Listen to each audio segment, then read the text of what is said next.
what you need. I got it. Welcome to the show. Get ready for the major leagues. Alright, all my life I said I'm gonna be one of the greats. Now I'm finally here. Ain't nothing about this fake. Oh, it's the real thing. Oh, it's the real thing. Yeah. All my life I said it. I'm gonna be one of the greats. Oh, it's the real thing. Got the heart of a lion, strong as iron. They also had all the stuff for the 2025 Hall of Fame inductees, which was pretty cool. Just wanted to put this in now because that's where these clips are and before the intro, but let's get into the intro. Welcome to Cooperstown, everyone. I just went to Cooperstown at the MLB Hall of Fame. It was a long drive to get there, I'm not gonna lie. It was like 4 hours long, and I was going through all these fields and stuff and all these farms. But I finally got there, and as you can see by this voiceover I'm doing, we got all the clips in here. So if you guys want to pause at any point in this video, if you guys want to read something more about a certain player or a certain item in this video, definitely make sure to do that, because there was so much stuff at the National Baseball Hall of Fame. And I'm just going to talk over this as this is playing. Like I said, pause if you want to, but there was so much stuff. The first thing we did is we actually went to this video. We went to this video room. It showed like, I think it was like a 20-minute video or something like that of kind of just some of the best players that basically have been in the Hall of Fame. It was actually a pretty cool video. And also in this video, you're going to see Camelot with his arm right there just popping in and out. So yeah, he was in this video. I know you guys like Cam. He's always in the streams and everything like that. So shout out to him for being there with me. But yeah, a lot of fun. Just a ton of history here. If you're a big history nerd, you're definitely going to like this place a lot because there is so much to do here. I did like a lot of the things. There was a whole Japan section, as you guys are kind of seeing on your screen right now. There was actually a whole Japan section in the whole Hall of Fame, which was pretty cool. I definitely thought that was kind of a cool part. I think those files corrupted because I don't know where they were. So unfortunately, I can't show you guys that part. But that was also in the Hall of Fame, which was really cool in my opinion. So I would definitely check it out. I mean, as a baseball fan, I definitely wanted to check this out. And, you know, since it was still close to me where I live, I definitely wanted to do it before I moved. So just so much history here. I mean, I think you could literally spend like your whole day here, honestly. Like, I think we spent about 2.5, 3 hours in the actual museum. It was just so much to look at and so much pictures to be taken, like you guys saw in the intro, and then all these videos I was able to take, and it was just a lot of fun. And besides the actual Baseball Hall of Fame museum, there's so many cool shops, so many cool places to eat. The baseball field looks really nice too. So there's just so many cool things that you can do in this town that we did and we enjoyed a lot. So a lot of cool stuff. The only thing they didn't have was the World Baseball Classic, which, you know, a little bit unfortunate, but I still think the whole Hall of Fame was extremely cool as well. We even had little trivia videos, as you guys are seeing right here, which is pretty cool with this one.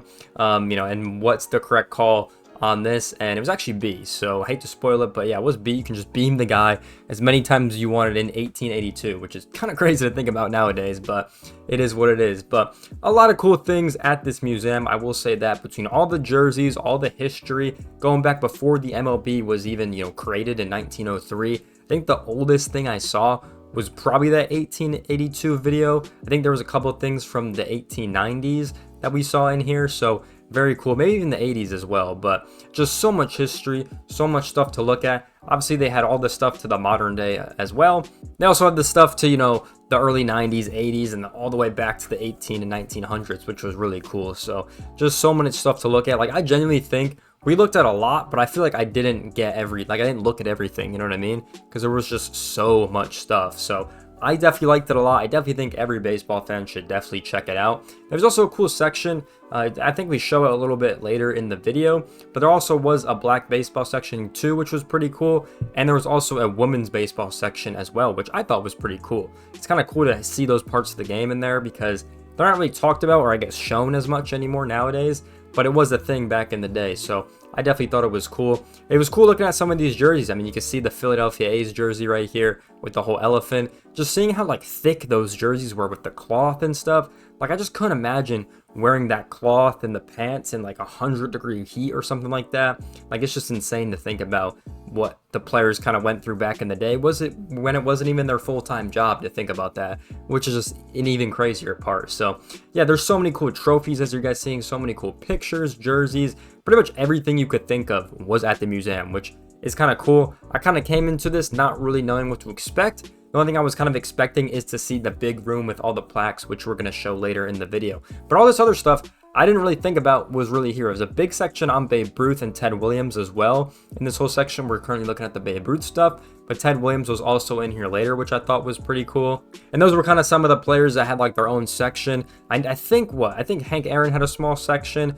I think Jackie Robinson had a small section as well. But yeah, I think Babe Ruth and Ted Williams had a majority of like these big sections in the Hall of Fame, which is pretty cool. So just a lot of stuff of old baseball, old history. There's not that much like newer stuff, like, you know, 2000s and up, I want to say. Maybe there's a couple players or jerseys, but a lot of it's the older stuff, which I personally like. I don't think there's anything wrong with that. I think with social media, we can kind of see more of the newer stuff nowadays. But like these museums, you know, kind of have the older stuff, which I like. So that was pretty cool in my opinion. Just so many cool stuff at this museum. Like I like being a baseball fan. Like I said, I think I said it multiple times in this video, but you guys should go as well. So I think this is the section on Lou Gehrig as well, wearing number 5, which was pretty cool. I think he had a little section as well. And then this is kind of a funny part, as we're gonna see. We can see the Yankees championships right there. This is kind of funny as well with the whole strike zone. I mean, just look at his strike zone. Look at his batting average through every part of the strike zone. I mean, that's insane. That's only something I'm doing on MLB The Show. I'm going to be honest with y'all. That's only something I'm doing on that. So that was very cool to see as well, just how good he hit in that strike zone. So very impressive player. Obviously, one of the best players of all time, right? So that was definitely cool to see. Yeah, and then we go to some of the other parts of the museum. I mean, even looking at like the gloves and stuff and the old score boxes, I thought was really cool. Like just even the old baseballs, I think we shown earlier in the video. All like the old equipment was just crazy to think about. There was actually a section, I think it was outside the museum, but it was like an old bat, and that thing weighed a lot. I think it was like a 35, 40 inch. Like it was something crazy like that. That thing weighed a ton, I'm not gonna lie. So I have no idea how those guys used to swing those bats now that I'm thinking about this after the fact of picking up those bats. Yeah, just kind of crazy. Obviously, we got Cam checking out the Dodgers section, of course, big Dodger guy, right?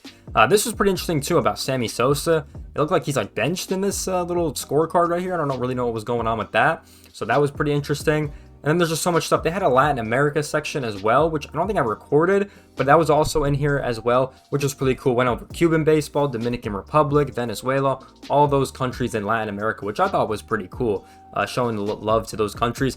Like I said, that's the closest we had to like a WBC kind of thing, which is kind of unfortunate. Here we're showing the longest baseball game ever, which I think was 33 innings in a triple or double A or something like that. I think it was triple A with the Pawtucket Red Sox and the Rochester Red Wings, which was pretty cool. 33 innings, and the game was suspended at 4:07 a.m., which is just insane to think about.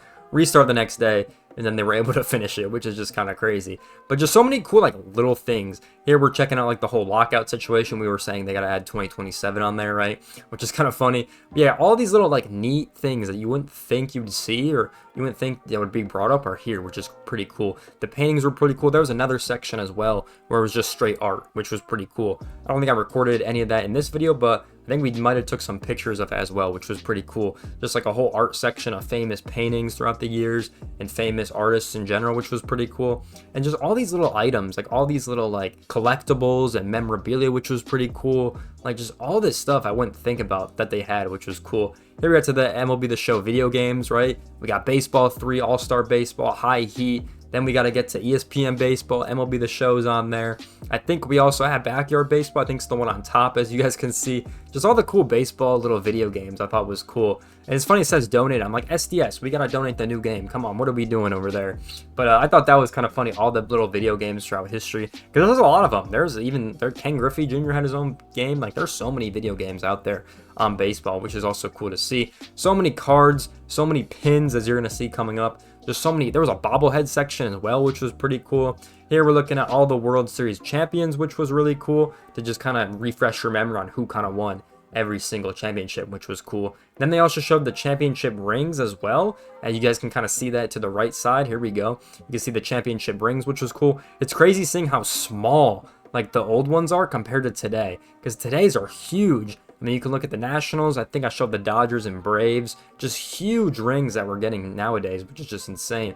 Look how shiny that Braves ring is, by the way, with the diamonds and gold. Just kind of crazy to think about. And you can kind of see how big they are compared to some of the other ones in their category, which is kind of funny how small that Yankees one is to that Braves one, right? Just kind of crazy to think about the different ring size. I think there was one with a watch, which was pretty cool. And then someone stole that one for some reason. There's just one missing. I don't know who stole that one. So unfortunately on that one. But yeah, just super cool. Here we get to the baseball cards. And a lot of the old card styles I really like. The Topps ones are cool, but like they're not as cool as like the old school in my opinion. This was pretty cool. We got to make our own Topps cards. So here's me doing it. I was looking pretty goofy. Got the Negro Leagues jersey on like normal, so shout out to that. But yeah, some of the cards I look kind of goofy, and I'm not gonna lie. So, but I definitely like the 2017 one and the 87 one. I thought were pretty cool. Just this is a cool feature. Like all of us were able to make our own Topps cards. We get assign our teams, choose a position.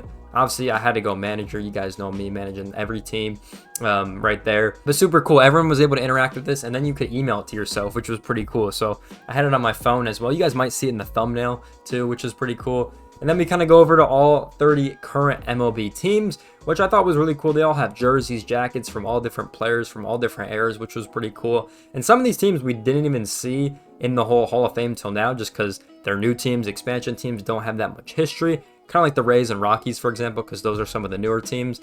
And they also really haven't won a lot. So yeah, kind of unfortunate for those squads, but we did have every team in here, which was pretty cool. I think the only team I didn't show was the New York Mets, just because I think there was like a family in front of that one. So I try not to film people. The only people I did film was Cam, because, you know, he doesn't really care. So he was the only one I was trying not to film. But yeah, that's just a sign of respect. You know what I mean, guys? So if you are like filming something like this, I would say try not to get in people's way or try not to film them if they don't want to be filmed. You know what I mean? That's what I was trying to do with a lot of these clips, so you can just kind of see you know, the actual jerseys and stuff and not see people, right? So yeah, I think that was the New York Mets one on the left side. So try not to film them, but sometimes people, you know, are just in the shot, right? It is what it is. So yeah, that's unfortunate. Here we kind of see some locker rooms of some of the jerseys, which was pretty cool. They also had a World Series trophy in this room that you could take a picture with, which me and Cam definitely did, which is a pretty funny one. But that was pretty cool. Then to the right of that room was the art. And then we actually get to the main room that everyone knows the Hall of Fame for, which is all the plaques through all the generations of players, which I thought was pretty cool. A lot of players I didn't even know that were in the Hall of Fame are on here. So if you guys want, once again, you want to read any of the plaques I got videos of or pictures of, definitely make sure you guys pause the video and read them yourself. They also had this cool statue of Babe Ruth and Ted Williams, which I thought was pretty cool. And then they also had some of the new guys that were going up, the 5 new players getting inducted literally tomorrow, which is crazy to think about. You guys are currently looking at the first class right there ever to get introduced to the Hall of Fame, which is pretty cool. All those guys are like classic names, which is sick.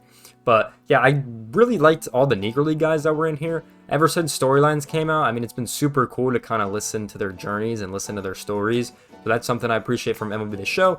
And that was just showing some of the players that I personally knew. There was a lot of guys I had no idea who they were, honestly. Because some of them I've never even heard of, or they never got a card in the show, or I've just, you know, not heard of them. And the interesting thing I found out in the Hall of Fame as well is there's a lot of umpires in the Hall of Fame, which is something I didn't even know was possible. Like there was one, I think maybe 1 or 2 sports broadcasters. There was 1 female, and then there was like 4 or 5 umpires. Like something I would never expect to be in the Hall of Fame, and it was. So that was pretty weird and cool at the same time, just because I never heard of those guys. I had no idea who they were. So that was something really cool. You can see a lot of the Negro Lies, some of the great players throughout the past right there, which is really cool. You guys can actually see next to Charleston, there was an umpire. So you guys think I'm lying right there. There you go. But yeah, I like to show a lot of the Negro League guys. It's kind of cool hearing their stories and then seeing them. I think Judy, he might be the only one I don't know. I'm not sure if he was in a storyline yet. Maybe he was. I just could be wrong, but he was the only one I don't think I recognized. But also, it's been a while since I played some of the older storylines. But we can see some of the best players in the world are on this wall, which is pretty cool.